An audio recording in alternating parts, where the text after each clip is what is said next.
Hi, I'm Aaron Parecki. I just wrapped up hosting a webinar here at my desk using the brand new ATEM Mini, and I wanted to share a little behind the scenes about how I set this all up and what I use to do this. So for this training, I was using a platform called On24, and that's basically this little classroom environment on a website where there's a bunch of tools in there like a group chat and the Q&A widget thing, and like I can talk to my producer in there. It actually just runs in a browser and it expects that you have a webcam. I want it to be a little bit better quality than just a webcam.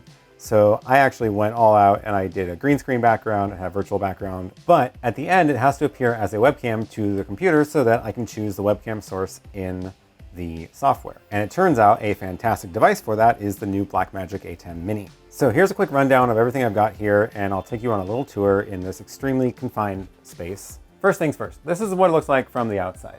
So we've got green screen back there, my desk, giant light, and I put another light panel up at my desk. Nice light coming on my face here, light from the side, and that ends up looking, something like this. And the nice thing is this big light is also lighting up the screen pretty well. So I was able to just take advantage of that. And it's close enough to me and it's kind of on the side that it's not making a shadow on the screen. Okay, next up, camera.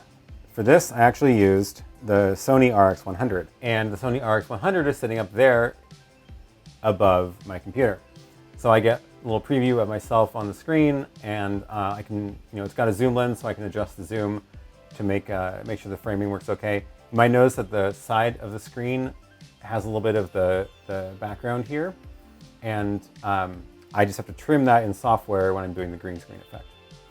So that's the main camera. I only have one camera on this because people are not expecting a multi-camera production. They just want to make sure that they can see me, and I want to make sure I can mute that camera if I need to. So that camera connects into the ATEM Mini.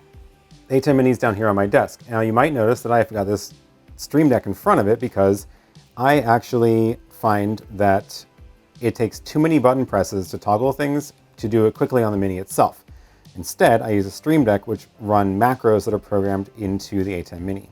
So during the course of the production, I actually mainly am interacting with these three buttons. I can toggle my main camera view, I can toggle a Be Right Back screen, and I can toggle on my iPad, which is sitting up on my desk running a countdown. These, you can watch the Mini back there when I toggle these, it's switching the different inputs. I also have it so that the microphone that I'm using, which we'll talk about in a second, is running in on the audio input. So I only have the microphone active on the main camera, and then when I press either of these, it cuts the microphone out. Let's talk about sound for a second. The microphone I'm using for the training is actually this Shure SM58, good old trusty Shure, on this little boom arm mounted to my desk. It's like clamped onto my desk here, and then that way I can adjust it, and it's actually positioned to be just outside of the frame. If you look at the camera view, if I just pull the microphone up the tiniest bit, it appears right at the bottom there. So it's tucked just outside of the frame, and that means it's about 4 or 5 inches from my face. So this then runs into this Zoom H6. And I use the Zoom H6 because it's got this XLR jack, I've got a gain knob on there, runs line out into the ATEM Mini. One of the things that I absolutely love about the ATEM Mini is how much audio effects it can do in it. If we take a look at the audio tab of the ATEM Mini, you'll notice I've actually got it crammed full of effects. So I've got an EQ on it. I've also got this dynamics processor on it. And you'll notice that it's really doing a lot of dancing as I'm talking here at the microphone. I spent quite a while yesterday tweaking this to make sure that it was going to have good sound for the video. And it took a while. This is not a silent room. I'm actually on a major street, so there are cars driving by outside. Also, this On24 software makes my laptop fan turn on, so I've got this constant hissing. It's, I would say, not an ideal environment in here. It is not noiseless. I don't even have any sound treatments on the walls. So instead, I have to kind of compensate for that in this EQ, which I will walk through in a second when we go jump over to that view. Rest of the desk, oh yeah, I mentioned I have this iPad here. So, I'm mostly working on the computer here, going through my slides up there. But then if I want to switch to a break timer, I've got this iPad here where I can start a giant timer and it'll do a countdown.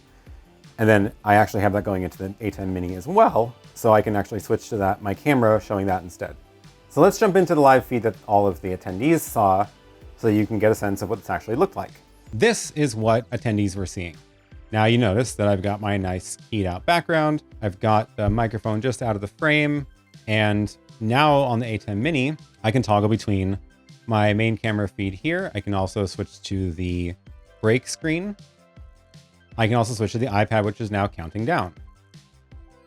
So either toggling to the break screen or to the countdown means that my audio then is muted and I can go and have a sip of coffee without making slurping sounds on the live stream. So audio, this is the ATEM Mini interface. I mentioned I'm using the chroma key effect on here, which takes up that, so I can't do any other effects on the Mini. This was a lot of the work I spent doing configuring this yesterday. I mentioned this room is not super sound treated, so I spent a bit of time tweaking the EQ here.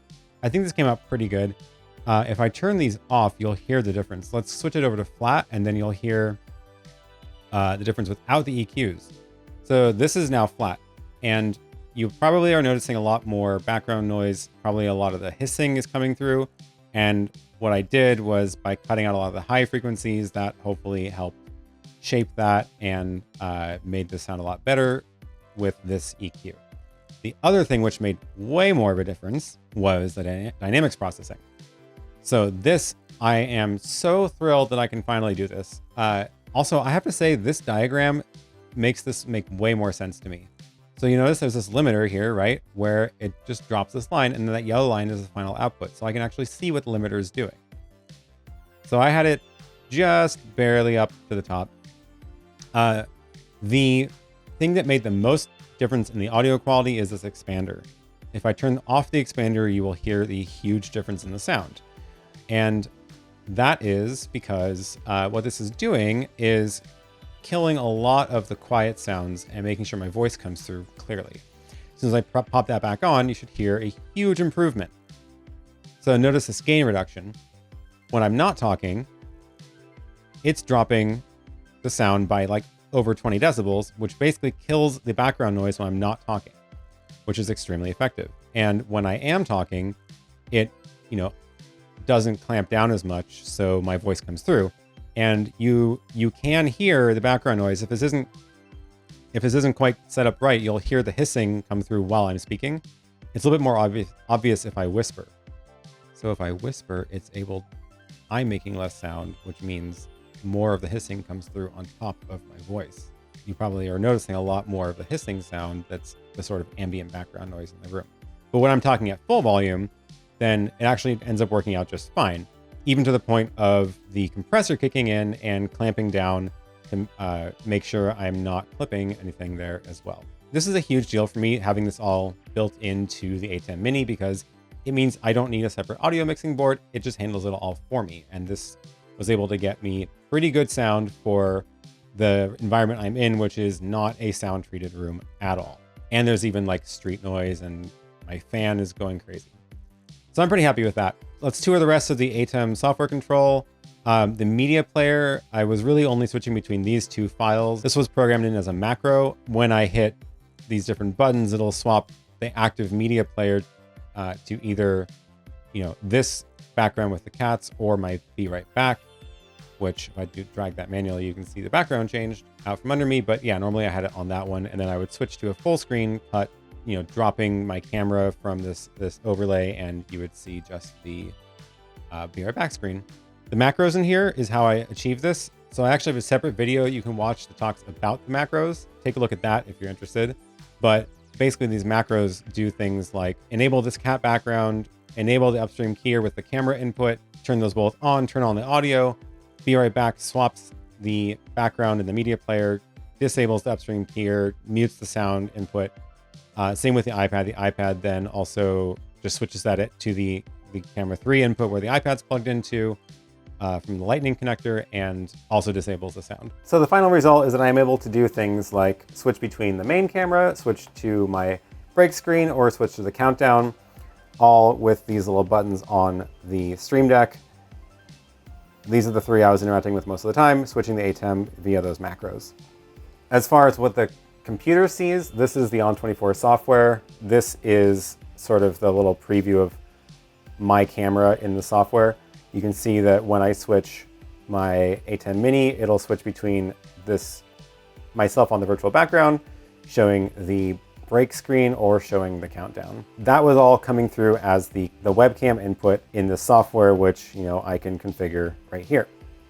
The slides were all handled through the software itself, so my slides were preloaded into the software, so I didn't have anything to worry about in terms of connecting my computer to the ATEM Mini. The ATEM Mini was really only for seeing me, seeing my face in the feed, and switching between that and the countdown timer. But that gave me a nice quick way to go and change what video feed I'm pushing to the system. So I think that pretty much wraps it up. Let me know if you have any more questions down in the comments. See you in the next one.